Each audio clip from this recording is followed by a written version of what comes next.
আমি বাংলাদেশের 1 নাম্বার সুদর্শন পুরুষ। এই তুমি ম্যাডাম কাকে বলছো? তুমি আমাকে চেনো না? না মানে ম্যাডাম, আপনার যে বাংলাদেশের সুদর্শন পুরুষ ঘোষণা করছে, আপনার কি আছে? গল্প সিনেমা।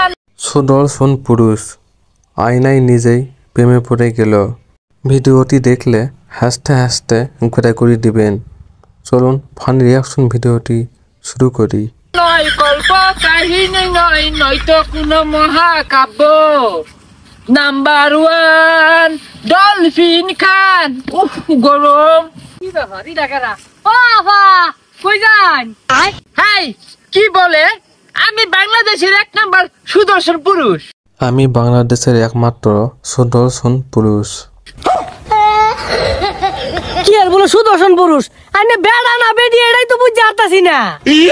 আহা এ ভাইয়া যে কি বলে না। এই ভাইয়া আমি হচ্ছি সুদর্শন পুরুষ ভাইয়া। হ্যাঁ বেডি হরন সোলার ফুট জবরদস্ত। তুমি কি বেড়া একটা বেডি নাহি? আউ কি হরে ভাইয়ার কথা শুনলে না আমার গেমে উঠে। আমি হচ্ছি সুদর্শন পুরুষ। এটা আবার কি রে? এই থাম, এর থেকে তো আমি বালা। আমি প্যান্ডা শার্টটা যেরকম পিন্দি আমার সাইবেল আনতে আসা। আপনি এমন করেন কেন? আমাকে না সুদর্শন পুরুষের অ্যাওয়ার্ড দিয়েছে। তুই যা বেড়া একটা বেডি যাই না। ও কথা বলছি ভাইয়ার সাথে কেমন? ম্যাডাম প্লিজ, ম্যাডাম ব্যারেক করেন প্লিজ। ম্যাডাম আমাদের লেরা টিভির সাথে যদি একটু কথা বলতেন। এই তুমি ম্যাডাম কাকে বল? এই ম্যাডাম দাঁড়ান ম্যাডাম, নারা টিভির সাথে কথা বলেন। তুমি আমাকে চেনো না? না মানে ম্যাডাম, আপনার যে বাংলাদেশের সুদর্শন পুরুষ ঘোষণা করছে, আপনার কি আছে? এই আছে মানে কি? না মানে যোগ্যতার কথা কইছি। হ্যাঁ আছে, তবে দুর্বল। দুর্বল মানে? না মানে সাক্ষী দুর্বল ভাইয়া। আমাকে যে সুদর্শন পুরুষ হিসাবে ঘোষণা করেছে না, এটা কেউ নিতে পারে না ভাইয়া, বুঝছো? আরে ম্যাডাম পূর্বে উঠতাছুন কে? আইনে কি নাই নাকি? নাই মানে?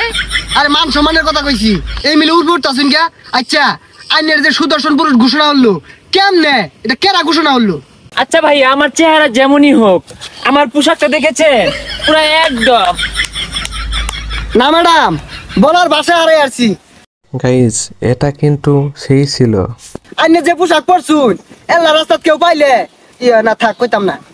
ভাইয়া আমি তো আসলে পুরুষ না মহিলা এটা তো ম্যাটার করে না, তাই না?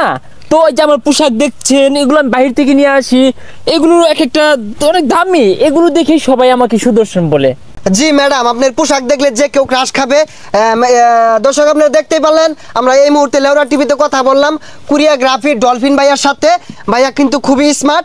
তো এই যে পোশাকগুলো ডিজাইন করছে অত্যাধুনিক পোশাক, রাস্তাঘাটে কিন্তু এগুলো পোশাক পরে ঘুরলে যে কেউ ইয়া করে দিতে পারে, মানে বুঝে নেন। ধন্যবাদ সাথে থাকার জন্য। এ ভাইয়া শুনো, অনেক মেয়ে না আমাকে অনেক পছন্দ করে, এইটা একটু নিউজ করে দাও না, আমি সকল মেয়ের ক্রাশ। জি ডলফিন ভাই, বুঝ জানের অনেক মেয়ে পছন্দ করে। ভাই ভাই ভাই মাফ করে দেন ভাই, আর নিউজ হতো না ভাই। এ ভাইয়া দাঁড়াও।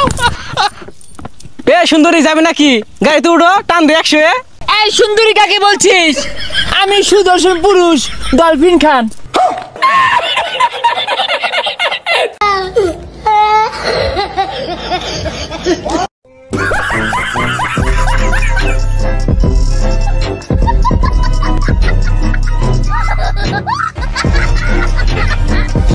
গাইজ একটা গল্প বলি।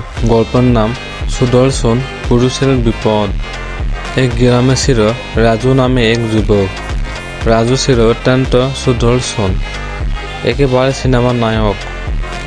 সবাই বলতো এই ছেলেকে দেখলেই আয়নায় হিংসে হয়। রাজুর সমস্যা শুরু হলো যখন সে নিজেকে আয়নায় দিনে 20 বার দেখে বলতো, আহা এমন রূপ যদি আমার না হতো তাহলে এত মেয়ে আমার পিছনে আসতো না। একদিন সে বাজারে গেল, হঠাৎ এক মহিলা এসে বলল, বাহ আপনি কি হিরো। রাজু মাথা উঁচু করে বলল, না আমি গরিবের ঘরের রাজপুত্র।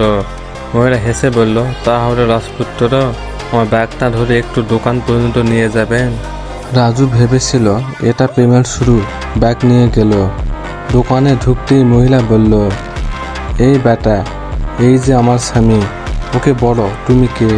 স্বামী এক দানব আকটির লোক তাকিয়ে বলল, ব্যাগ ধরে আমার বউকে বাজারে আনো কেন?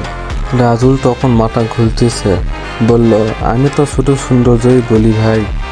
এরপর থেকে রাজু আয়নায় কম দেখে আর বাজারে মুখ ঢেকে যায়। গ্রামবাসী পড়ে সুদর্শন হলে সমস্যা, কিন্তু বুদ্ধি না থাকলে বিপদ। অরিজিনাল ভিডিওটি ডেসক্রিপশনে লিঙ্ক দেওয়া থাকবে, ওখান থেকে দেখে আসতে পারেন।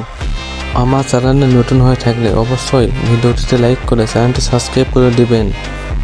সবাইকে সাথে থাকার জন্য অসংখ্য ধন্যবাদ।